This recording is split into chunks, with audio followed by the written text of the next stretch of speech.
Welcome to JH. Viva Women's Probiotics just dropped on my radar, and I'm actually paying attention for once. This isn't your typical swallow a pill and hope for the best situation. It's actually interesting. We're looking at 60 billion CFUs with 18 different strains per serving.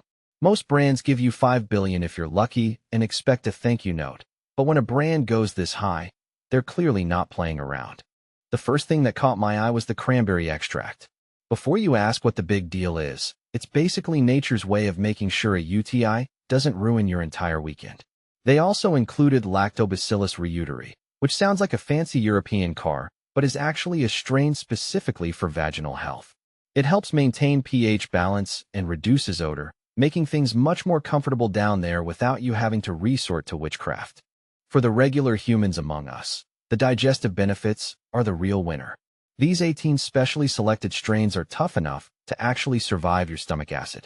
Most probiotics die off before they even reach your gut, but these fighters push through to help with bloating and constipation.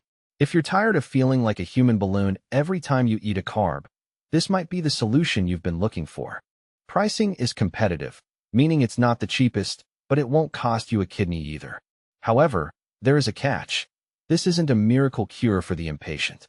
If you expect a total body transformation after 3 days, you should probably stick to your current routine of doing nothing. This is for women dealing with recurring issues or that one friend we all have who treats her supplement cabinet like a sacred altar.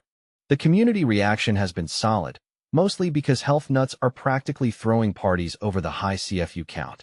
My verdict is that Viva Women's Probiotic is a premium, well-researched option if you know what you're getting into. It's like buying a high-end multivitamin. It's incredibly comprehensive, but you'd better be ready to actually commit to it.